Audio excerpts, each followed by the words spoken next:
Вітаю вас, мої любі друзі! Ви на каналі Сексолога Не Ваніль. З вами я, Вікторія Білан. Сьогодні ми поговоримо з вами на дуже делікатну тему про сексуальне насильство і неприйнятні дії сексуального характеру.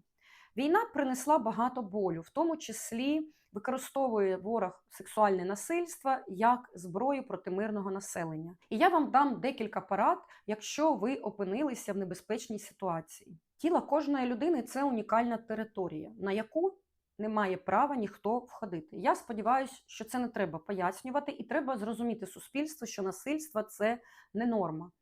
І у нас чому існує стигма, чому люди бояться звертатися в правоохоронні органи, чому бояться десь сказати, особливо якщо це жінка в селі, наприклад, живе, і вона відчула на собі сексуальне насильство, тому що скажуть люди, що про мене будуть казати, а це сором і так далі. І людина може мовчати роками і не розповідати.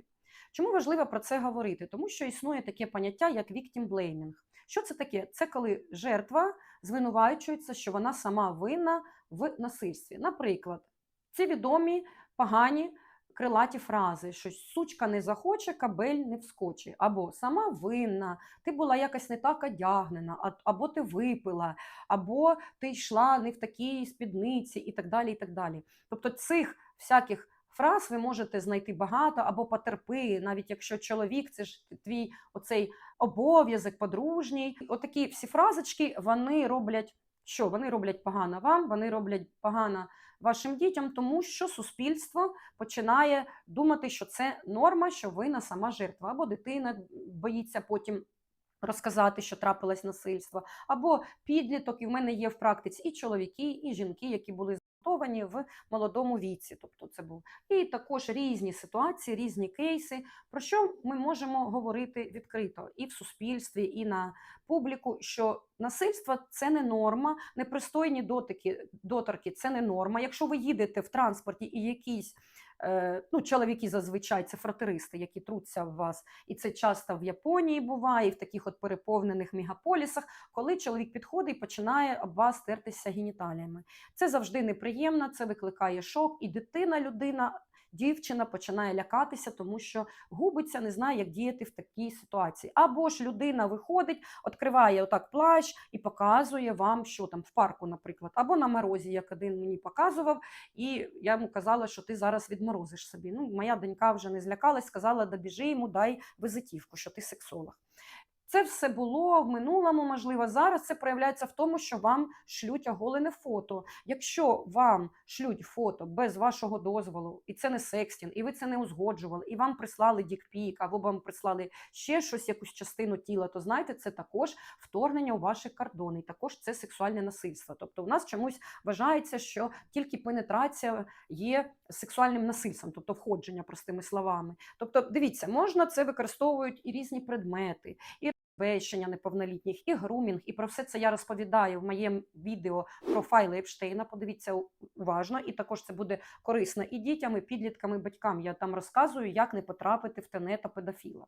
І також, будь ласка, будьте відкритими батьками, не соромте дітей, покупайте їм літературу згідно віку, щоб розповісти і розказати про, як може відбуватися саме сексуальне насильство. Тому що оці стереотипи наші з минулого, наші крилаті фрази, що в пелені принесеш, що сама винна. І раніше були ще дівчат називали покритка. Це дівчина, яка не вберегла цноту до шлюбу, вона вагітніла і в неї була дитина. Якщо вона не її не брали заміж, вона не одружувалась, то її називали покритка. Вона покривала голову косинкою і ходила так в селі. І знали, що в неї був дошлюбний секс. Хоча раніше були в нашому фольклорі, ви знаєте, вечорниці, є Ірина Ігнатенко, яка досліджує ці всі наші фольклорні феномени, історію, розпитувала бабусь по селам, які тільки не був секс до шлюбу, була і гра Притула, це не про Сергія Притула, і багато чого було. Але чомусь виник отакий міф, що винна жертва, або винна жінка, або винна дитина, або винний підліток, або підлітка. І тому люди бояться звертатись, тому що ж скаже суспільство, що скаже село, що скажуть на роботі, що скаже місто і так далі, і так далі. І ми суспільством тиснемо самі на жертву, особливо це видно в коментарях, в треці, в тіктоці. Слава Богу, вже молоді люди більше це розуміють. І що відбувається? І жертва, мало того, що вона дисоційована, тобто в неї вона закривається, в неї травма відходить окремо, а людина окрема, і ця травма вона дисоціюється, тобто вона як відщепляється від людини, і потім дуже важко з цим працювати, якщо пройшло багато років. Дивіться, якщо ви будете мовчати, якщо ви не будете казати, якщо ви не будете вчити наших і ваших дітей, що це не окей, що це не норма, і по відношенню до чоловіків, ви знаєте, що якими приходять після полону, після катувань, дуже часто чоловіки соромляться звернутися на консультацію, тому що вважається, що наче тільки жінок, дівчат. Ні, в моїй практиці були і чоловіки, які були зґвалтовані, і які також пройшли якісь тортури, знущання, сексуалізовані практики, тому що це не обов'язкова пенетрація, це можуть бути знущання. Ну, ви знаєте, самі дивились інтерв'ю, що люди розповідають після полону. Зараз поради від сексолога. Що робити, коли на вас хтось напав? Якщо це на вас напали несподівано, якщо ви в шоковому стані, то я раджу походити на уроки самооборони, тобто на карате, на боротьбу і так далі. У вас з'явиться така звичка реагувати рефлекторно. Якщо вас ізолюють, ви можете щось крикнути або сказати несподівано. Наприклад, дивіться, пожежа, або дивись, НЛО прилетіло. І так далі. Головне тут що? Кричати, царапатись або швидко ударити в очі, або плюнути і втекти. Тобто, якщо ви на підборах, то розцінюйте свою ситуацію. Другий. Цим користувалась, на жаль, моя знайома, вона просто уболтала. Як вона йшла ввечері і її зустрів маньяк, вона сказала, що вибач, у мене там син, будь ласка, відпусти. Ну, в общем, він такий був сердобольний, як то кажуть, в лапках, і вона залишилась, слава Богу, жива. Третій варіант. Це називається метод, я його давно знаю, зробити так, щоб у людини була огида. Якщо це на окупованій території, наші бабусі, дідусі як ховалися?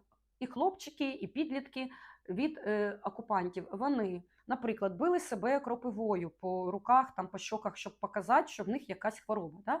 Або жінка могла там намазатися вугіллям або якимось вонючим чимось. Тобто я не призиваю ходити всіх там засмальцованими, страшними, але якщо ви знаєте, що до вас зайшли окупанти, і я давала цю пораду на початку 22-го року, вам основне, що не потрапляти на очі, старайтесь не ходити в магазин, відправляйте когось іншого, відправляйте своїх родичів, бабусю і так далі. Отже, ви можете викликати огиду. Це метод. Це такий метод, коли з вами вже трапляється неприємна ситуація, тобто на вас напали, і що ви робите?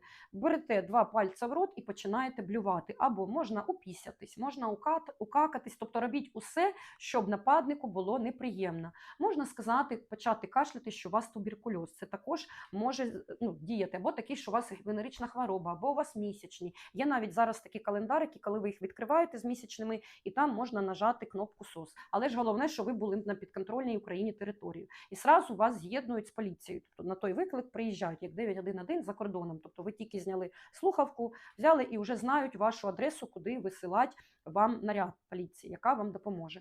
Які ще методи? Якщо не вдалося поговорити, вам там зажали рота, якщо ви розумієте, що з вами щось буде страшне, то в цей момент я раджу дисоціюватися, тобто представити, що це не ваше тіло.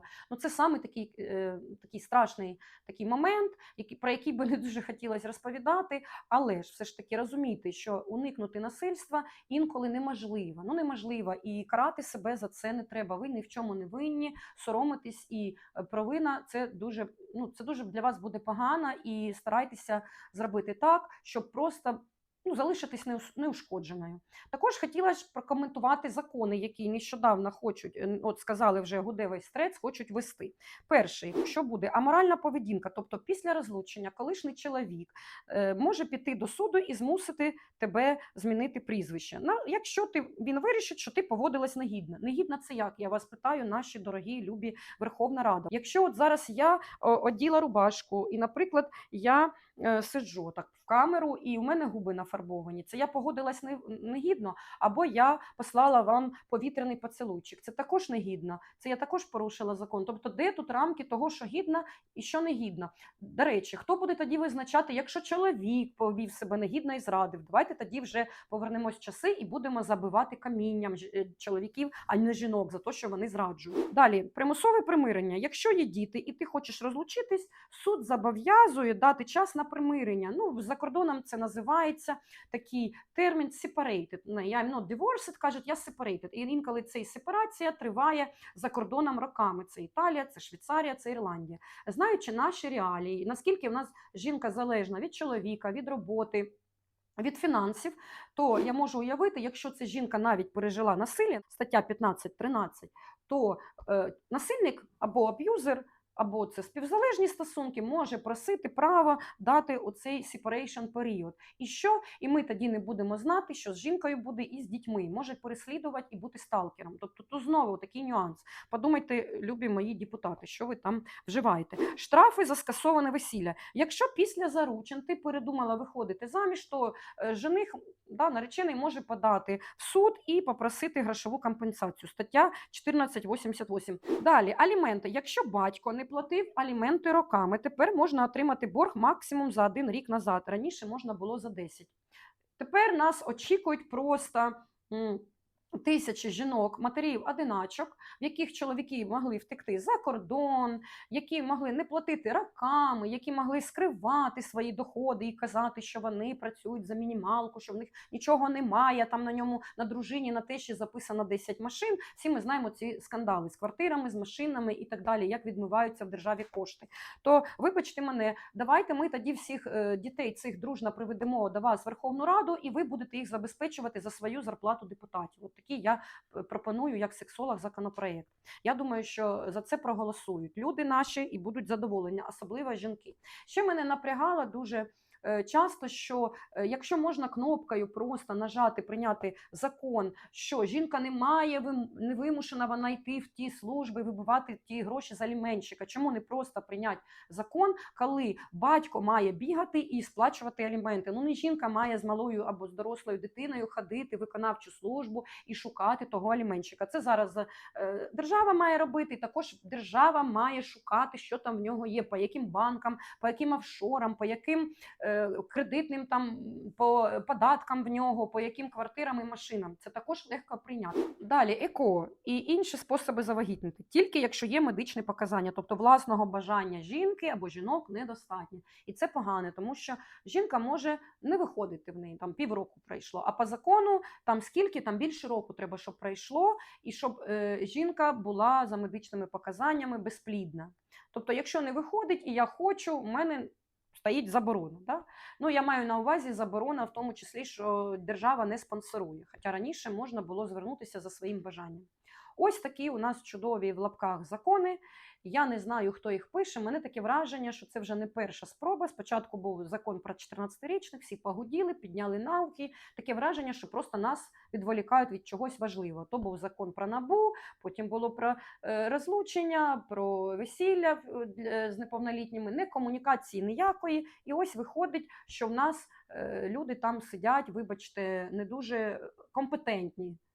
Тому, любі мої друзі, підписуйтесь на мій канал, ставте вподобайки. Ну, як вам такі закони? Напишіть, будь ласка, в коментарях. Будьте здорові, підписуйтесь і до нових зустрічей.